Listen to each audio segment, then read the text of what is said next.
Hello everyone, my name is Sweety Badhalia and welcome to SP Academy classes। तो सबसे पहले तो मैं आप सभी को कहना चाहूँगी wish you a very very happy new year. आप सभी को नए साल की शुभकामनाएं। मैं ऐसा उम्मीद करती हूँ कि नया साल आप लोगों के लिए बहुत ज़्यादा सक्सेस, बहुत ही ज़्यादा अबंडेंस लेकर आए। ठीक है, आपकी CBSE की डेट शीट आ गई है और जो बच्चे बोर्ड के एग्ज़ाम देने वाले हैं 12th के, आप लोगों को पता भी है कि आपका केमिस्ट्री का पेपर फरवरी में है, फरवरी के एंड में है। तो wish you all the very best. और स्टिल आपके पास अभी भी अप्रॉक्सीमेटली 2 मंथ्स हैं। 2 महीने बहुत होते हैं बच्चे को कहाँ से कहाँ पहुँचने के लिए।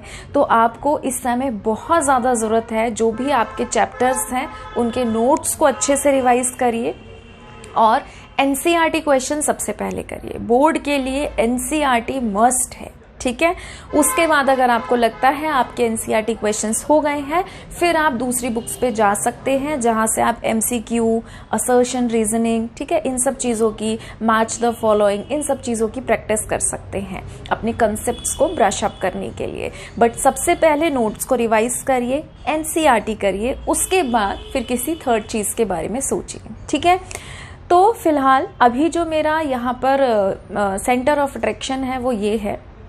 बहुत सारे आपके चैप्टर्स ऐसे थे जो मैंने लास्ट ईयर बनाए थे और वो रिड्यूस सिलेबस के हिसाब से थे। तो इस बार आपके कुछ टॉपिक्स थे जो ऐड ऑन हुए थे, तो मैं उन टॉपिक्स पे वीडियो बना रही हूँ। सॉल्यूशन चैप्टर था आपका, ये रह रहा है, तो मैं कोशिश करूँगी कि इस हफ्ते में आपका चैप्टर जो है कंप्लीट हो जाए। उसके बाद आप इस चैप्टर के भी NCERT क्वेश्चंस कर सकते हैं। ठीक है, तो चलिए स्टार्ट करते हैं।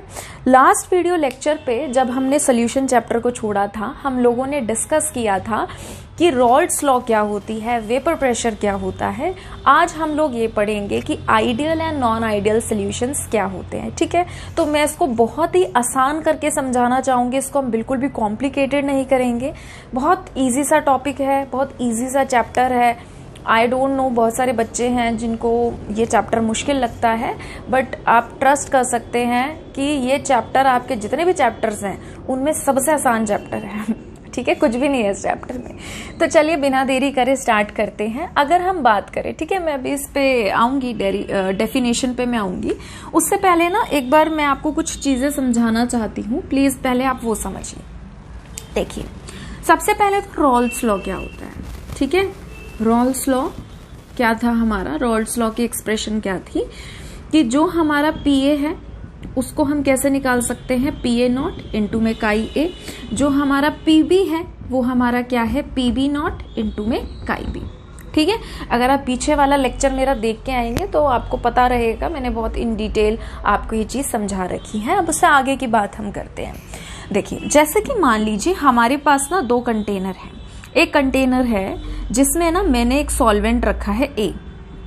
यहाँ पर मैंने क्या रखा है? एक सॉल्वेंट A। और क्योंकि सॉल्वेंट A है, प्योर A है, मतलब सिर्फ A है, इस A के अलावा कुछ नहीं है, तो यहाँ पे A के ही एटम्स होंगे जो आपस में मॉलिक्यूल बना के रहेंगे।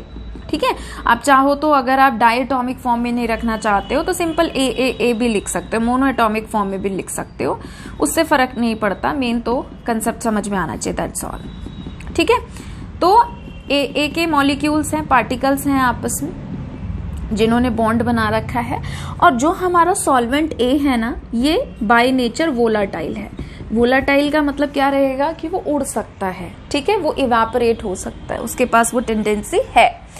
तो अब क्योंकि ये वोलाटाइल इन नेचर है, A वेपराइज होगा, अपने वेपर बनाएगा। ये क्या है? ये लिक्विड है। ठीक है, यहाँ पे क्या है? ये लिक्विड है और ये क्या है? आपका वेपर्स है। ठीक है, तो A जो है वेपराइज हो रहा है, वेपर बना रहा है। और जब rate of evaporation and rate of condensation आपस में क्या हो जाएगा? सेम है ना। हम कहेंगे जो सिस्टम है हमारा, या जो हमारा सॉल्वेंट है A, उसने इक्विलिब्रियम अटेन कर लिया और वहां पे उस समय पे जो A के वेपर्स इसके सरफेस पे प्रेशर एक्सर्ट करेंगे, उसे हम क्या कह देंगे कि वो हमारा क्या है? सॉल्वेंट A का वेपर प्रेशर, जिसको हम मैनोमीटर की मदद से स्टडी कर सकते हैं, मेजर कर सकते हैं। ठीक है, अब अगर हम बात करें B की, हमने कंटेनर लिया, अच्छा, ये जो PA है ना, ये वाला है जो ये प्रेशर यहाँ पर एक्सर्ट करेगा लिक्विड के सरफेस पे, उसको निकालने का फॉर्मूला है ये। अब आते हैं B पे। मैंने क्या किया, एक लिक्विड लिया B, ठीक है, सॉल्वेंट है आपका B, और ये भी क्या है, वोलाटाइल इन नेचर है। अब जाहिर सी बात है, अगर ये वोलाटाइल इन नेचर है तो भैया ये भी उड़ेगा, बिल्कुल, है ना, जाहिर सी बात है।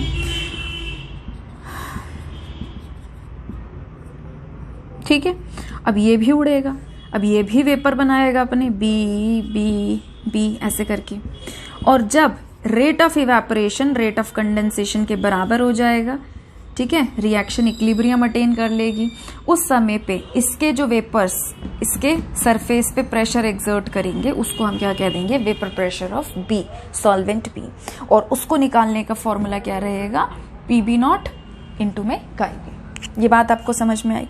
अब यहाँ पे जो ध्यान देने वाली बात है वो क्या है, AA के बीच में ना कुछ मॉलिक्यूलर अट्रैक्शन रहती है। AA के बीच में जो है वो क्या रहेगी, कुछ ना कुछ मॉलिक्यूलर अट्रैक्शन रहेगी, और B के बीच में भी कुछ मॉलिक्यूलर अट्रैक्शन रहेगी। इस मॉलिक्यूल के इसके साथ कोई अट्रैक्शन होगी, इस मॉलिक्यूल के इसके साथ, इस मॉलिक्यूल के इसके साथ। तो कहने का मतलब मॉलिक्यूल्स के बीच में आपस में किसी भी तरह का कोई भी इंटरेक्शन है, ठीक है, वेदर इट इज अट्रैक्शन और वेदर इट इज रिपल्शन। हम अट्रैक्शन मान के चलते हैं फिलहाल, तो हम मानेंगे कि AA के पार्टिकल के बीच में कुछ अट्रैक्शन है और BB के पार्टिकल के बीच में कुछ अट्रैक्शन है, ठीक है। अब मैंने क्या किया, पहले तो ये दोनों अलग अलग कंटेनर में थे, मैंने ना अब इन दोनों को मिला दिया, और जब मैंने इन दोनों को मिला दिया तो अब इन्होंने क्या किया, आपस में इंटरैक्ट किया। पहले A ने A के साथ बॉन्ड बना रखा था, B ने B के साथ बॉन्ड बना रखा था, अब A ने किसके साथ बॉन्ड बना लिया, AB के साथ। ठीक है, इतनी बात अगर आपको समझ में आ गई तो बस आगे कुछ नहीं है, आगे तो बस आपको एकदम से मैं समझा दूंगी, कुछ मिनटों की बात है, ठीक है, क्लियर है यहां तक। अब देखिए क्या होता है, अगर मैं आइडियल सोल्यूशन की बात करूं तो आइडियल सोल्यूशन क्या होते हैं, आइडियल सोल्यूशन ये कहते हैं कि भाई जैसे अगर हम दो लिक्विड को मिला रहे हैं, AB बनाया हमने, तो जो A और A के बीच का इंटरेक्शन था, जो B और B के बीच का इंटरेक्शन था, वही A और B के बीच का भी इंटरेक्शन रहेगा, ठीक है। जो AA के बीच में इंटरेक्शन था, जो BB के बीच में इंटरेक्शन था, वही इंटरेक्शन क्या रहेगा, A और B के बीच में रहेगा। अब मैं आपसे पूछना चाहती हूँ, आप दिमाग लड़ाइए और सोचिए कि क्या ये चीज पॉसिबल है, क्या ये चीज पॉसिबल है, तो आंसर है प्रैक्टिकली ये चीज पॉसिबल नहीं है। अगर हम बात करें ना आइडियल सोल्यूशन की, तो प्रैक्टिकली हमारा कोई भी सोल्यूशन आइडियल नहीं होता। हाँ, बट अगर हम किसी सोल्यूशन को बहुत ही डाइल्यूटेड कंडीशन में ले रहे हैं, अगर हमारा सोल्यूशन बहुत बहुत बहुत एक्सट्रीम डाइल्यूट है, तो वो आइडियली बिहेव कर सकता है। बट असली में अगर हम बात करें तो प्रैक्टिकली कोई भी सोल्यूशन हमारा आइडियल सोल्यूशन नहीं हो सकता। कभी लगता है क्या तुमको, अरे जब AA अलग है, जब BB एक अलग टाइप का सॉल्वेंट है, तो जो AB बनाएगा उनके बीच की इंटरेक्शन इनके जैसी कैसे हो सकती है, नहीं होगी। फॉर एग्जाम्पल, जो AB के बीच का बॉन्ड बना है, या तो वो A और B के बीच का बॉन्ड इनके बॉन्ड से स्ट्रांग बनेगा, या फिर A और B के बीच का बॉन्ड इनके बॉन्ड से, इंडिविजुअल बॉन्ड से वीक बनेगा। या तो स्ट्रांग बनेगा या वीक बनेगा, बट वैसा कैसे बन सकता है जैसा इनका है। भाई A एक अलग टाइप का सॉल्वेंट है, B एक अलग टाइप का सॉल्वेंट है, जब उनका नेचर ही अलग है तो A और B के बीच का बॉन्ड एक जैसा कैसे बन सकता है, नहीं है पॉसिबल, ठीक है। तो ये बात आप हमेशा अपने माइंड में रखिए कि कोई भी प्रैक्टिकली कोई भी सोल्यूशन आइडियल नहीं होता है। अगर क्वेश्चन में आ जाए कि किस सिचुएशन में सोल्यूशन आइडियली बिहेव करते हैं, तो आप उसका आंसर लिखेंगे जब सोल्यूशन हमारा बहुत एक्सट्रीमली डाइल्यूट हो, तभी वो आइडियली बिहेव करता है। क्लियर है। तो आइडियल सोल्यूशन आपको समझ में आया कि आइडियल सोल्यूशन हम किनको कहते हैं। आइडियल सोल्यूशन में ये माना जाता है कि जो ए बी के बीच की इंटरेक्शन होगी वो आपके प्योर कंपोनेंट जैसी ही होगी, और इसी वजह से हम इनको कहते हैं कि ये रोल्स लॉ को फॉलो करते हैं। एक्चुअल में कोई भी सोल्यूशन रोल्स लॉ को फॉलो नहीं करता है। ठीक है, अनलेस एंड अनटिल, जब तक वो बहुत ज्यादा डाइल्यूटेड ना हो। तो आइडियल सोल्यूशन क्या है? ऐसे सोल्यूशन जिसमें ईच कंपोनेंट, ये भी वो भी, ठीक है, वो सारे क्या करते हैं? रॉल्ट लॉ को फॉलो करते हैं हर कंडीशन पे, हर टेम्परेचर की कंडीशन पे और हर कॉन्सेंट्रेशन की उस पे कॉन्सेंट्रेशन की कंडीशन पे, बट ऐसा नहीं है। अब आते हैं नॉन आइडियल। नॉन आइडियल क्या है? नॉन आइडियल वो होंगे जो रॉल्ट लॉ को ओबे नहीं करेंगे, ये या तो पॉजिटिव या फिर नेगेटिव डेविएशन शो करते हैं। वो क्या होता है उस पर अभी हम धीरे धीरे आएंगे। आपको ये बात समझ में आई? अब ये तो था पहला डिफरेंस, ठीक है। अब मैं आती हूँ दूसरे डिफरेंस पे। दूसरा डिफरेंस ना हम ये लिखते हैं कि भैया जो इनका डेल्टा वी मिक्सिंग है, ठीक है, change in volume, delta V mixing है वो 0 होगा। इस बात का क्या मतलब है? इस बात का ये मतलब है कि जैसे ना, मान लो मैं यहां लिख देती हूं, जैसे कि ना मान लो मैंने क्या किया, मैंने ना एक सोल्यूशन ले लिया A 50 ml, और मैंने ना एक सोल्यूशन ले लिया B, वो भी ले लिया मैंने 50 ml, और मैंने कहा ये ना C बना रहे हैं, ठीक है, और मैंने ऐसा एक्सपेक्ट किया था कि जो ये A और B मिक्स होंगे तो ये C को बनाएंगे 100 ml। ये मैंने एक्सपेक्ट किया था, दिस वॉज माई एक्सपेक्टेशन, और ऑब्जर्व्ड वैल्यू भी वही आ गई कि जब मैंने A सोल्यूशन और B सोल्यूशन को मिक्स किया 50 ml, तो जो रिजल्टेंट आया मेरा वो 100 ml ही आ गया। तो इसका मतलब मेरा डेल्टा V जो है वो क्या रहेगा? वो मेरा रहेगा 0।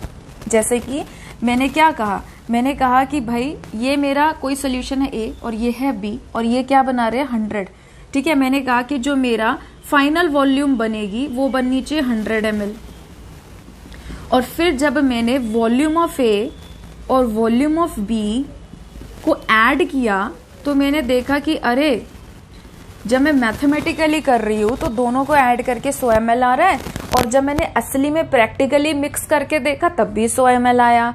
मतलब कि मेरी जो कैलकुलेटेड वैल्यू है और जो मेरी असली में ऑब्जर्व्ड वैल्यू है उसमें कोई भी अंतर नहीं आ रहा।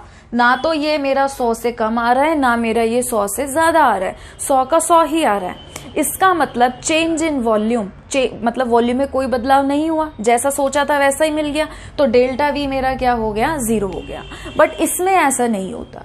नॉन आइडियल में क्या है कि अगर आप A ले रहे हो, ठीक है, मैं इधर लिख देती हूँ ऊपर, अगर आप A ले रहे हो 50 ml, B ले रहे हो 50 ml, आपने सोचा भैया 50 और 50 को ऐड करेंगे तो 100 आएगा, बट जब मैंने असली में करके देखा तो हो सकता है कि वो 100 की जगह 99 आ गया, हो सकता है वो 100 की जगह 87 आ गया, वो हो सकता है 100 की जगह 100 की जगह मान लो 90 आ गया, या 100 से ज्यादा आ गया, 110 आ गया, 102 आ गया, 103 आ गया। तो वो हमारा क्या कहलाएगा? Non ideal solution. कि जो मैं सोच रही थी, क्या सोच रही थी कि 100 आना चाहिए 50 और 50 मिलकर, बट 100 नहीं आ रहा, 100 से ज्यादा आ रहा है या 100 से कम आ रहा है, तो मैं उसको क्या कह दूंगी? Non ideal. ठीक है, तो यहां पे जो आपका सेकंड पॉइंट बनेगा वो बनेगा कि जो डेल्टा वी मिक्सिंग रहेगी वो क्या रहेगी? Not equal to 0। जैसा हम मान के चलते, एक्सपेक्ट करके चलते हैं ये आना चाहिए, वैसा वो नहीं आता। क्लियर है? थर्ड पॉइंट पे आते हैं। अभी इसको मैं और एक्सप्लेन करूंगी तो आपको ये चीजें और अच्छे से समझ में आएगी। ठीक है, तो अभी थोड़ा परेशान मत होना अगर किसी बच्चे को दिक्कत हो रही हो कि ये मैडम क्या कह रही है। डेल्टा एच जो है यहाँ पर चेंज इन एंथैल्पी, वो हमारा क्या आएगा? 0, और नॉन आइडियल में वो हमारा 0 नहीं आएगा। इसके नीचे भी अगर आप चाहो तो मिक्सिंग लिख सकते हो।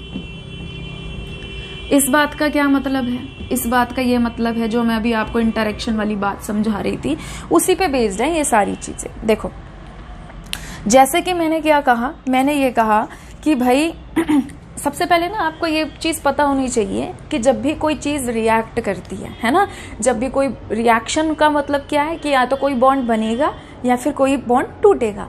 अगर कोई बॉन्ड टूटता है हम उसको एनर्जी देते हैं, है ना। अगर मैं चाहती हूँ, मेरे पास कोई चौक का टुकड़ा है और मैं कहूँ भैया मैं उसको तोड़ूंगी, तो मैं क्या कर रही हूँ? ताकत लगा रही हूँ, है ना, एनर्जी लगा रही हूँ सो दैट वो ब्रेक हो जाए। तो अगर मुझे किसी बॉन्ड को तोड़ना है मैं उसको एनर्जी दूंगी, और जिसको हम एनर्जी देते हैं बॉन्ड तोड़ने के लिए वो हमारे एंडोथर्मिक प्रोसेस होते हैं। जब कोई प्रोडक्ट बनता है, प्रोडक्ट हमारे ज्यादातर ना स्टेबल बनते हैं, ऐसा नहीं है कि अनस्टेबल प्रोडक्ट नहीं बनते, बट कंपैरेटिवली जो हमारे स्टेबल बॉन्ड होते हैं वो ज्यादा बनते हैं, तो मैं अभी उनको लेके चल रही हूँ जो मेजरली बन रहा है। अब जैसे हमारा कोई प्रोडक्ट बना तो प्रोडक्ट में बॉन्ड बनेगा, अब बॉन्ड बनेगा तो स्ट्रांग बनेगा। जब बॉन्ड बनते हैं तो एनर्जी रिलीज होती है, जब बॉन्ड टूटते हैं तो एनर्जी दी जाती है। एनर्जी दे के बॉन्ड तोड़ा, एंडोथर्मिक प्रोसेस। बॉन्ड बना, एनर्जी बाहर निकली, एक्सोथर्मिक प्रोसेस। ये छोटी छोटी टर्म्स है, ये छोटी छोटी बातें जो आपको पता होनी चाहिए। अब देखो, ए के बीच में बॉन्ड था, बी के बीच में बॉन्ड था, और यहाँ पे ए बी के बीच में बॉन्ड था। मैं कह रही हूँ मैं ना ए के बीच का बॉन्ड ना ब्रेक करना चाहती हूँ। दूसरा वो ले लूँ मार्कर, ठीक है। मैं चाह रही हूँ कि मैं ना ए के बीच का बॉन्ड ब्रेक कर दूँ। यहाँ मैं क्या कर रही हूँ, एनर्जी दे रही हूँ, ठीक है। मैं चाह रही हूँ बी के बीच का बॉन्ड ब्रेक कर दूँ, यहाँ भी क्या कर रही हूँ, एनर्जी दे रही हूँ। तो दोनों केस में मैंने एनर्जी दी, एंडोथर्मिक प्रोसेस। अब ए और बी के बीच में बॉन्ड बन गया, जब बॉन्ड बना तो एनर्जी रिलीज होगी। यहाँ पे क्या होगा, एनर्जी रिलीज, बॉन्ड जब बना, ठीक। और यहाँ पे क्या किया था, एनर्जी मैंने दी थी। तो जितनी एनर्जी मैंने दी, अगर वहां पे उतनी ही एनर्जी रिलीज हो जाए, इसका मतलब डेल्टा एच जो है आपका वो जीरो आएगा मिक्सिंग का। कि यानी कि जितना हमने एंडोथर्मिक प्रोसेस में एनर्जी को हीट की फॉर्म में दिया, उतना ही प्रोडक्ट बनने के बाद एनर्जी हीट की फॉर्म में बाहर निकल गई। तो जितनी दी उतनी निकल गई, कोई बदलाव नहीं आया। इसका मतलब क्या है, डेल्टा एच मिक्सिंग मेरा जीरो है। बट प्रैक्टिकली ये चीज नहीं होती, ऐसा नहीं होता है, ठीक है। तो ध्यान रखिए, क्योंकि ये पॉसिबल ही नहीं है ना। तो एक्चुअल में क्या होता है, जो हमारा डेल्टा एच है वो नॉट इक्वल टू क्या होता है, जीरो। ऐसा नहीं है कि जितनी एनर्जी आप दोगे उतनी ही निकलेगी, कम ज्यादा वो चलता रहता है। क्लियर है आपको ये बात, ठीक है। अगर आपसे ना ये पूछा जाए, मेन चीज तो देखो ये है, ठीक है। अभी मैं ना उस पे आऊंगी, पॉजिटिव और नेगेटिव डेविएशन पे। उससे पहले ना मैं आपको एक दो छोटी छोटी बातें और बता देती हूँ। ये मिटा दूं मैं यहाँ से, ठीक है। अब देखो, इसको अलग लिखते हैं, रोल्स लो, ठीक है। अब देखो क्या है, अगर है ना आपसे कोई पूछे एंट्रोपी के बारे में कि भैया एंट्रोपी पे कमेंट करो, तो एंट्रोपी का मतलब क्या होता है, एंट्रोपी क्या है, is the degree of measurement of randomness. कि भैया रेंडमनेस को स्टडी करने का तरीका एंट्रोपी है। अब जितने पार्टिकल्स बढ़ते हैं उतनी ज्यादा रेंडमनेस बढ़ती है, उतनी ज्यादा एंट्रोपी बढ़ती है, ठीक है। तो आप चाहे आइडियल की बात करो, चाहे आप नॉन आइडियल की बात करो, एंट्रोपी हमेशा बढ़ती है, ठीक है। तो ये बात मैंने ना आपको इसलिए बताई है, अगर मैं पहले के बैचेस में पढ़ा रही होती मैं इस टॉपिक को इग्नोर कर सकती थी, इस पॉइंट को, क्योंकि ये हमेशा क्या रहेगी, आपकी बढ़ेगी, एंट्रोपी हमेशा क्या होगी, बढ़ेगी। तो मैं सोचती कि भाई ये तो, इस पे तो कोई फर्क पड़ नहीं रहा, आप छोड़ सकते हो, सीबीएसई के तो बच्चे। बट क्योंकि अब आपका सेक्शन ए आता है, असर्शन रीजनिंग आता है, तो वहां पे ना ऐसी चीजें आ सकती हैं। तो आपको ये चीज ध्यान रखना है, आइडियल हो नॉन आइडियल हो उससे फर्क नहीं पड़ता, कोई भी हो, मिक्सिंग करने पे हमेशा आपकी एंट्रोपी बढ़ती है। उसी बात में एक और पॉइंट में ऐड कर देती हूँ, डेल्टा जी। अगर कोई रिएक्शन खुद से हो रही है, स्पॉन्टेनियस है, तो हमेशा उसका डेल्टा जी की वैल्यू नेगेटिव आएगी, तो उसका भी आइडियल नॉन आइडियल से फर्क नहीं पड़ता, ठीक है। तो इस पॉइंट को अगर आप इग्नोर करना चाहो कर सकते हो, नहीं तो छोटी सी बात है, आप ध्यान रख सकते हो, क्या पता कभी असर्शन रीजनिंग में टकरा जाए, आपके काम ही आएगी, ठीक है। बढ़े आगे। अब देखो, तो जब हम बात करते हैं ना आइडियल सोल्यूशन की, आइडियल सोल्यूशन में क्या हम चीज मान के चलते हैं कि जो हमारा ए बी के बीच में इंटरेक्शन बना वो बिल्कुल एज इट इज है जैसे ए के बीच में था और बी के बीच में था। दूसरी बात हमने ये चीज डिस्कस करी कि जब हम दोनों को मिक्स करते हैं, 50 ml मैंने ये लिया, 50 ml मैंने ये लिया, और मैं ऐसा मान के चल रही थी दोनों को ऐड करूंगी तो 100 ml आएगा, और एक्चुअल में भी 100 ml ही आए, तो डेल्टा वी मिक्सिंग भी क्या है हमारी, zero. Delta H change in enthalpy, मैंने जितनी एनर्जी दी उनको बॉन्ड तोड़ने के लिए, ए और बी को, ए बी जब बना तो उतनी एनर्जी ही हमारी रिलीज हो गई, तो डेल्टा एच भी मेरा क्या आ गया, जीरो। तो ये आइडियल सोल्यूशंस होते हैं। और जब हम बात करते हैं आइडियल सोल्यूशंस की, तो आइडियल सोल्यूशंस जो होते हैं ना, इनका ग्राफ कुछ ऐसा आता है जो मैंने लास्ट वीडियो लेक्चर में डिस्कस किया था कि ये मेरा कोई सॉल्वेंट है ए, इसका मोल फ्रैक्शन है 1 और इसका प्रेशर है PA। जैसे जैसे ए का मोल फ्रैक्शन घटेगा, मोल फ्रैक्शन घटने का मतलब समझ रहे हो ना? मोल फ्रैक्शन घटने का मतलब है मोल्स घट रहे हैं। मोल्स घटने का मतलब क्या है? नंबर ऑफ पार्टिकल्स घट रहे हैं, और नंबर ऑफ पार्टिकल्स अगर कम होते चले जाएंगे तो वेपर प्रेशर भी क्या होता चला जाएगा? कम। तो जैसे जैसे मोल फ्रैक्शन कम हो रहा है, मोल्स कम हो रहे हैं, पार्टिकल्स कम हो रहे हैं, वेपर प्रेशर क्या होता है? घटता है। इसलिए कैसा ग्राफ आता है आइडियल का? ऐसे। बी हमारा कोई सॉल्वेंट है, इसका मोल फ्रैक्शन है बी का यहाँ पर 1, और यहां से यहां आने पे बी का मोल फ्रैक्शन घट रहा है। तो इसका मोल फ्रैक्शन घट रहा है मतलब मोल्स घट रहे हैं, मोल्स घट रहे हैं मतलब कि आपके नंबर ऑफ पार्टिकल्स घट रहे हैं, यानी वेपर प्रेशर घट रहा है।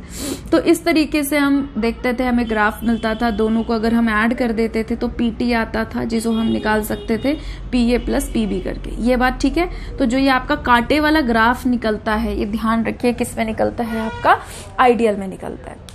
क्लियर है यहाँ तक बात? ठीक है।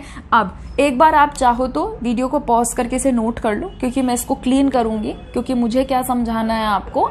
Negative and positive deviation.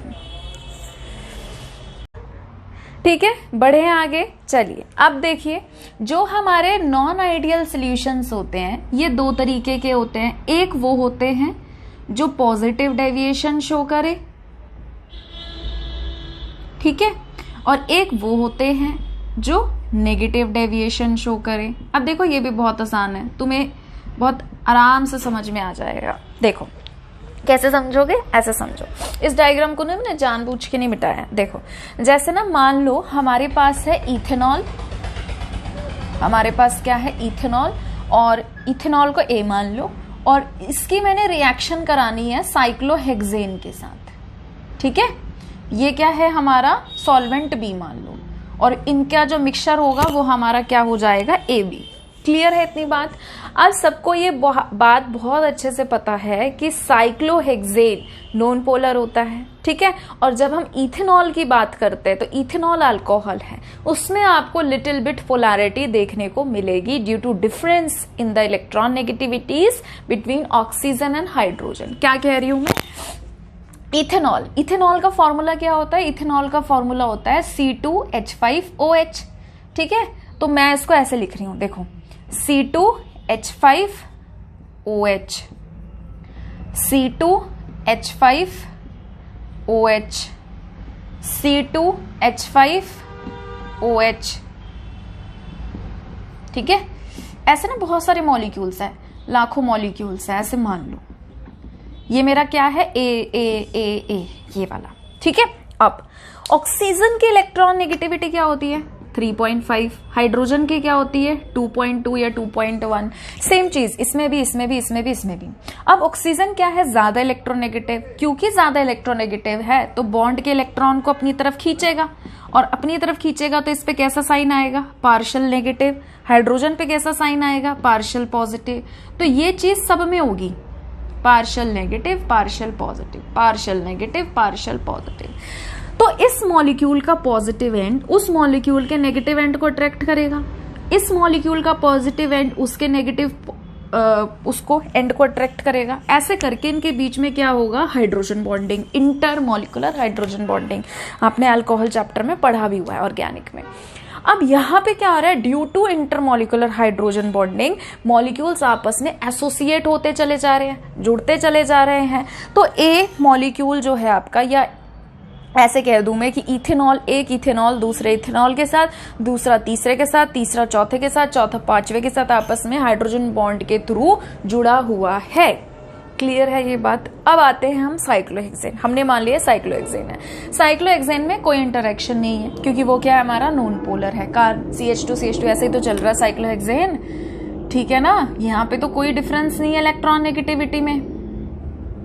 ये मेरा साइक्लोहेक्सेन है, ऐसे, इसको हम ऐसे भी बना सकते हैं, है ना।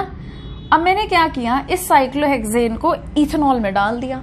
अब साइक्लोहेक्सेन जब इथेनॉल में डालेगा, अल्कोहल के साथ इंटरेक्शन करने की कोशिश करेगा, तो उसके हाइड्रोजन बॉन्डिंग में हिंड्रेंस क्रिएट करेगा, दिक्कत क्रिएट करेगा, और उसके मॉलिक्यूल्स के बीच में जा जाके घुसेगा। जब वो बीच बीच में जा जाके घुसेगा तो जो ये वीक हाइड्रोजन बॉन्डिंग है ये धीरे धीरे क्या होने लगेगी? ब्रेक।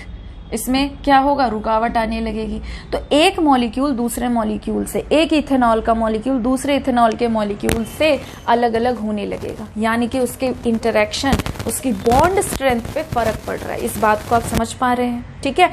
अगर इसने जाके इसकी हाइड्रोजन बॉन्डिंग को ब्रेक नहीं किया होता, वैसे की वैसी ही हाइड्रोजन बॉन्डिंग होती, तो हम जो ग्राफ ऐसे एक्सपेक्ट करते हैं ना कि भैया ये ऐसे और ये ऐसा आना चाहिए था, वो वैसा ही आता अगर इसकी हाइड्रोजन बॉन्डिंग जो है वो उसमें कोई रुकावट पैदा नहीं होती।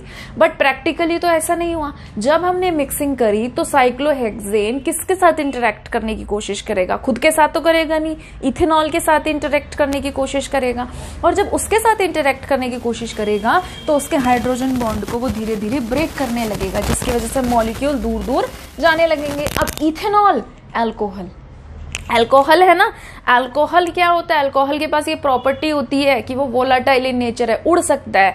वो तो इसलिए थोड़ा उड़ना उसका कम था क्योंकि मॉलिक्यूल आपस में जुड़े हुए थे।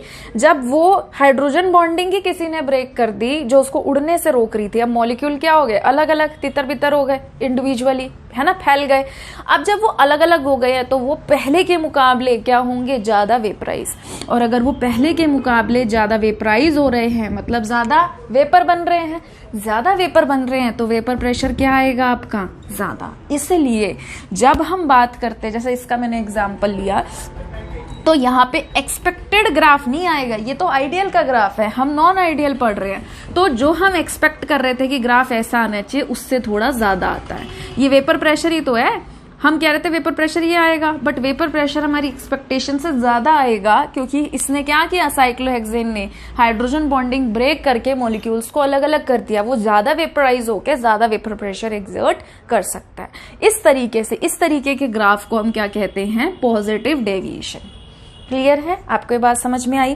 तो अगर आपसे कोई पूछे कि पॉजिटिव डेविएशन कब आता है, तो आप ये कहेंगे, आपका जो जवाब होगा वो ये होगा कि हमारे पास एक सॉल्वेंट था A, एक सॉल्वेंट था B, और जब AB के बीच में इंटरेक्शन हुई, है ना, जब वो आपस में इंटरेक्ट कर रहे हैं, तो उनका force of attraction pure component के मुकाबले जब वीक हो जाए, जब इनकी मिक्सिंग के बाद उनके आपस के जो इंटरेक्शन है, एक मॉलिक्यूल का दूसरे से, दूसरे मॉलिक्यूल का तीसरे से, जब वीक हो जाए, तो फिर वो वीक होने की वजह से वो जल्दी जल्दी क्या होने लगता है, वोलाटाइल नेचर तो था ही, हम ले ही रहे थे, और बी का वोलेटाइल नेचर, वो जल्दी जल्दी वेपराइज होने लगता है और ज्यादा वेपर प्रेशर एक्सर्ट करता है, जिसकी वजह से एक्सपेक्टेशन, ये हमारी एक्सपेक्टेशन है कि ग्राफ ऐसा आना चाहिए, बट क्या आ रहा है, उससे ज्यादा आ रहा है। ठीक है, ये तो मैंने ऐसे बना दिया, ग्राफ थोड़ा ऐसे बनता है, यहां से ऐसे बनता है। क्लियर है, ये बात आपको समझ में आई।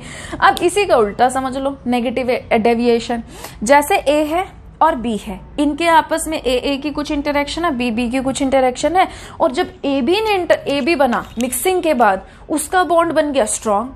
अब भैया जो स्ट्रॉन्ग बॉन्ड बन गया, जो आपस में नीचे इतना स्ट्रॉन्ग बॉन्ड बना के बैठ गया, क्या वो आपका उड़ जाएगा जल्दी? नहीं उड़ेगा। तो जब वो जल्दी उड़ नहीं रहा है, मॉलिक्यूल आपस में जुड़ गए, भाई जब जुड़ते हैं मॉलिक्यूल तो भारी हो जाते हैं, भारी चीज को तुम कैसे उम्मीद कर रहे हो कि वो जल्दी उड़ जाएगी?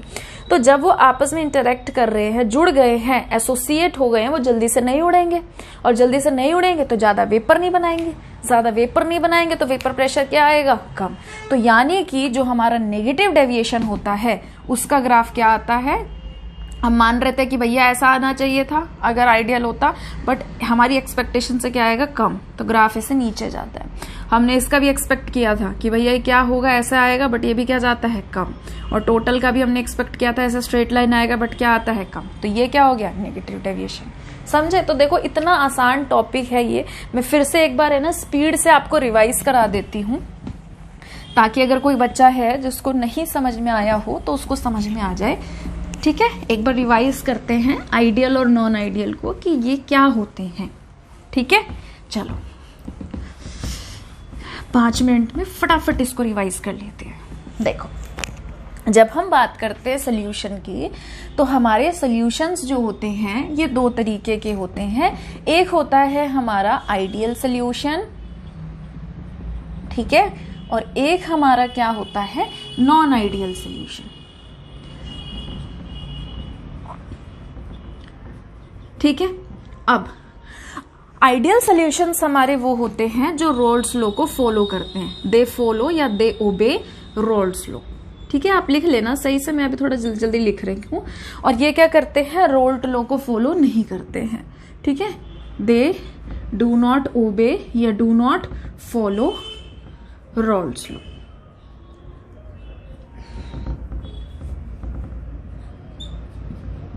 ठीक है, ये पहली बात थी। अब देखो, अगर ये रोल्स लॉ को फॉलो कर रहा है तो इसका हम पीए कैसे निकालते हैं, पीए नॉट इनटू में काई ए। इसका कैसे निकालते हैं, PB is equal to PB not into में काई बी। अब क्योंकि ये रोल्स लॉ को फॉलो नहीं करता है तो आप इसका पीए ऐसे नहीं निकाल सकते, पीए नॉट काई ए के बराबर नहीं रहेगा, और ये भी आपका पीबी जो है पीबी नॉट इनटू में काई बी के बराबर नहीं रहेगा। क्लियर है। उसके बाद हमने क्या पढ़ा था कि जो इसका डेल्टा वी मिक्सिंग होता है वो क्या रहेगा, 0। डेल्टा एच मिक्सिंग जो है वो भी क्या रहेगा, इसका 0। अगर हम इसकी बात करें नॉन आइडियल की, तो यहाँ पे delta V mixing not equal to 0, यहाँ पे डेल्टा एच मिक्सिंग क्या रहेगा, नॉट इक्वल टू 0। क्लियर है ये बात। ठीक है, मैंने आपको मिक्सिंग का ये चीज समझा दिया था कि जब हम इनको मिक्स करते हैं तो जो हम एक्सपेक्ट करते हैं, ठीक है, वही अगर हमारा एक्चुअली में भी आ रहा है तो हम कहेंगे कि हमारा वॉल्यूम में कोई चेंज नहीं आया, हमने जैसा सोचा था वैसा ही आ गया है, डेल्टा वी मिक्सिंग। मैंने कहा था अगर दोनों को बॉन्ड तोड़ने के लिए आप एनर्जी दे रहे हो और फिर जब फॉर्म हो रहा है बॉन्ड ए बी बन के, उस समय उतनी एनर्जी अगर निकल गई है जितनी बॉन्ड तोड़ने के लिए दी थी, तो डेल्टा एच मिक्सिंग भी आपका 0, और नॉन आइडियल में आपका ये नॉट इक्वल टू 0 रहेगा। फिर उसके बाद हमने क्या चीज पढ़ी थी कि जो हमारे पास ए बी की इंटरेक्शन होती है, ए बी की जो मॉलिक्यूलर इंटरेक्शन होती है वो सिमिलियर होती है, वो सिमिलियर होती है किसके, ए के और बी के। ठीक है, जबकि वहां नहीं है ऐसा, नॉन आइडियल में नहीं है ऐसा। जो ए बी की इंटरेक्शन है, ए बी की जो मॉलिक्यूलर इंटरेक्शन है इज नॉट सिमिलियर, वो सिमिलियर नहीं है। किसके सिमिलियर नहीं है, not similar as A and B, A और बी के सिमिलियर नहीं है। फिर हमने क्या चीज पढ़ी, ये बात पढ़ ली। उसके बाद मैंने कहा था एंट्रोपी पे या डेल्टा जी पे सवाल आए तो वो इनसे अफेक्ट नहीं होती।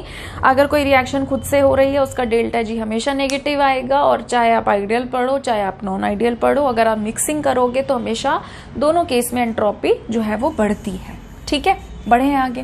फिर हमने ना ये चीज डिस्कस करी, अब मैं इसको लिख देती हूँ यहाँ पर कि जो हमारे नॉन आइडियल सोल्यूशन होते हैं ये 2 तरीके के होते हैं। नॉन आइडियल सोल्यूशन एक वो होते हैं जो पॉजिटिव डेविएशन शो करे, ठीक है, और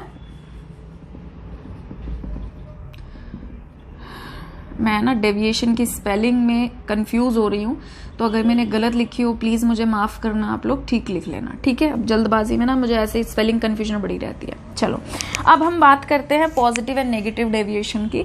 पॉजिटिव डेविएशन हमारे कौन से होते हैं कि जैसे मैंने क्या किया, एक लिक्विड लिया ए और एक लिक्विड मैंने लिया बी और मैंने इन दोनों को मिक्स कर दिया।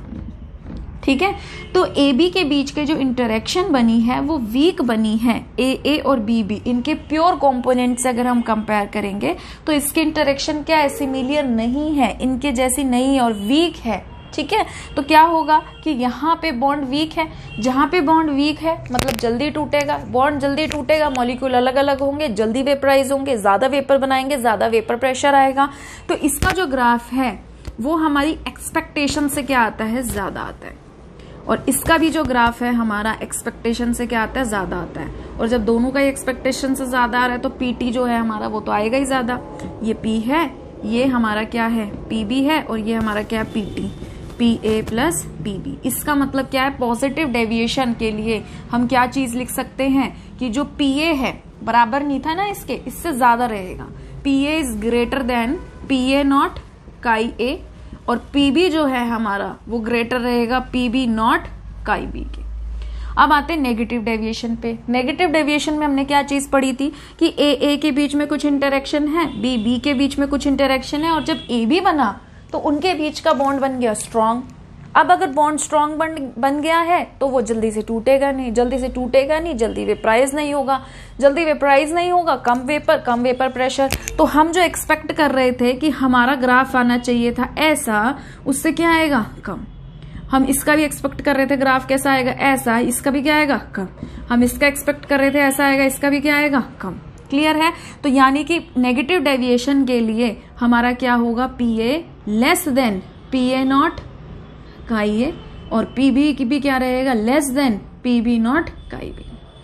क्या आपको इतनी बात क्लियर है? ठीक है, मुझे कमेंट सेक्शन में ज़रूर बताइएगा कि आपको ये टॉपिक समझ में आया कि नहीं आया। एक बार आप वीडियो को पॉज करके इसको नोट कर लो। उसके साथ साथ मैं आपको ना एक चीज़ और समझाना चाहती हूँ। जब इतना समझ लिया तो एक चीज़ और समझो।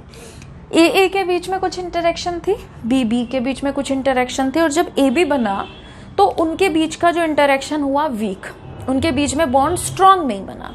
जो बॉन्ड खुद ही वीक है उसको तोड़ने के लिए तुमको कम एनर्जी देनी पड़ेगी कि ज्यादा, बताओ। जो खुद ही टूटने के कगार पे है, मान लो टूट गया, या बस तुम तो वो वाली बात कर रहे हो जैसे एक कप होता है, एक कप में अगर क्रैक है तो बस तुम उसको उंगली लगा दो और वो टूट जाएगा, वो वाली चीज देखिए ना।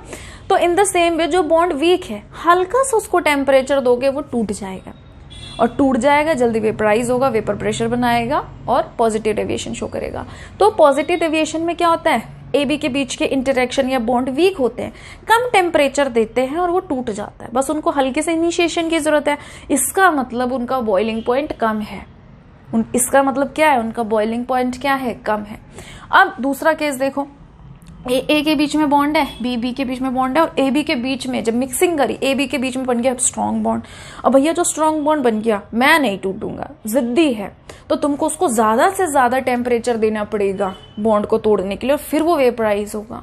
इसका मतलब क्या है, जो स्ट्रॉन्ग बॉन्ड बना रहा है, यानी कि जो नेगेटिव डेविएशन शो कर रहा है, उनके बॉइलिंग पॉइंट क्या रहेंगे, ज्यादा, क्योंकि स्ट्रॉन्ग बॉन्ड बना है ना, तो तोड़ने के लिए आपको ज्यादा टेम्परेचर लगेगा, फिर वो टूटेगा और फिर वो वेपराइज होकर अच्छा खासा वेपर प्रेशर शो करेगा। उससे पहले तो वो टूट नहीं रहा है तो वेपर नहीं बना रहा, तो एक्सपेक्टेशन से कम आ रहा है ग्राफ। क्लियर है आपको? ठीक है, तो एक बार वीडियो को पॉज करके इसे नोट करिए प्लीज।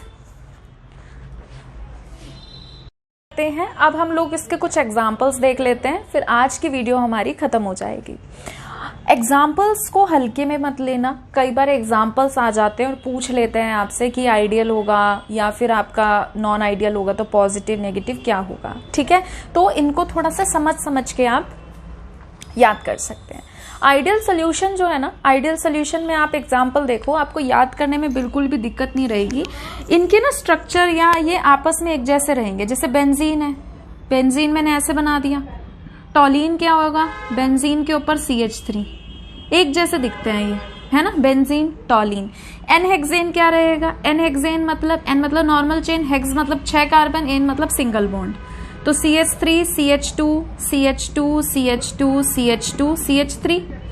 और एन हेप्टेन क्या रहेगा आपका, 7 कार्बन की चेन, क्योंकि सीधी है, एन लिखा है। CH3 CH2 CH2 CH2 CH2 CH2 CH3, 3 और 4 7। इथाइल ब्रोमाइड क्या रहेगा आपका, CH3 CH2Br।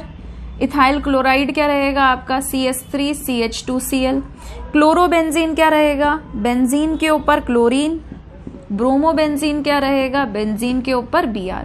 तो मैंने कहा ना आपको इसको याद रखने में मतलब दिक्कत नहीं होगी, बहुत आसान से। देखो मैंने क्या कहा, benzene toluene, ethyl bromide ethyl chloride, n heptane n hexane, और लास्ट में क्या पड़ा, क्लोरोबेंजीन ब्रोमोबेंजीन। सेम से रहेंगे। जब हम बात करते हैं नॉन आइडियल की, इसमें दो हमारे निकल कर आते हैं, positive and negative deviations. Positive deviation में मैंने क्या कहा था कि जब A और B की मिक्सिंग के बाद जो AB बनता है उसके बॉन्ड स्ट्रांग ना बने, तो इसमें क्या होगा, एक ऐसा होगा जिसमें कोई बहुत तगड़ी हाइड्रोजन बॉन्डिंग या बहुत तगड़ा डायपोल इंटरेक्शन हो रहा होगा, दूसरा आके उसको ब्रेक करने का काम कर रहा होगा। तो यहाँ पे देखो क्या है, एक एसीटोन कीटोन है, हल्का डायपोल इंटरेक्शन रह सकता है। CH2 कंप्लीटली नॉन पोलर, तो ये हल्का पोलर, ये कंप्लीटली नॉन पोलर। अब है एसीटोन, हल्का पोलर, ये बनाएगा हाइड्रोजन बॉन्डिंग, तो ये जाके इसके हाइड्रोजन बॉन्डिंग को ब्रेक करेगा। ठीक है, अब एसीटोन बेंजीन, हल्का पोलर बेंजीन, नॉन पोलर, ठीक है। तो ऐसे होगा इसमें, कोई हल्का हल्का पोलर, कोई कंप्लीटली नॉन पोलर, कोई अच्छी हाइड्रोजन बॉन्डिंग बनाएगा तो कोई उसकी बॉन्डिंग को ब्रेक करने का काम करेगा। सेम चीज, अब मिथाइल अल्कोहल और वाटर, अब अल्कोहल भी है वाटर पे, बट वाटर कंपैरेटिवली अल्कोहल के ज्यादा अच्छी हाइड्रोजन बॉन्डिंग बनाता है, तो ये जाके इसके हाइड्रोजन बॉन्डिंग को थोड़ा थोड़ा वीक करेगा जब डिसॉल्व होगा।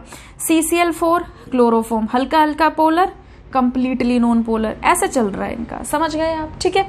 फिर आते हैं नेगेटिव डेविएशन। नेगेटिव में मैंने क्या कहा था कि ए और बी को जब मिक्स करोगे जो AB बनेगा उनके बीच का बॉन्ड स्ट्रॉन्ग बनेगा। अब स्ट्रॉन्ग बॉन्ड बनाने के लिए वो एक जैसे होंगे, या तो पोलर पोलर या नॉन पोलर नॉन पोलर। अब देखो, क्लोरोफॉर्म बेंजीन, दोनों organic compound, chloroform diethyl ether, acetone aniline, ठीक है, ऑर्गेनिक ऑर्गेनिक चल रहा है। अब देखो HCl वाटर, आपको पता है एसिड वाटर के साथ बहुत अच्छे से इंटरेक्शन करता है, ह्यूज अमाउंट में एनर्जी रिलीज होती है, बहुत अच्छे से डिसॉल्व होता है, acid base reaction. Nitric acid water के साथ बहुत अच्छे इंटरेक्शन करता है, ये H+ देता है वाटर के, ऑक्सीजन के लोन पेयर इस पर अटैक करते हैं, तो एक जैसे मतलब ये रिएक्ट करने वाले होते हैं, वो वाला प्रिंसिपल सुना ना, लाइक डिसॉल्व लाइक, ये उस तरीके के। एसिटिक एसिड, पिरीलिन, ठीक है। तो वीडियो को पॉज करके इसे नोट कर लीजिए।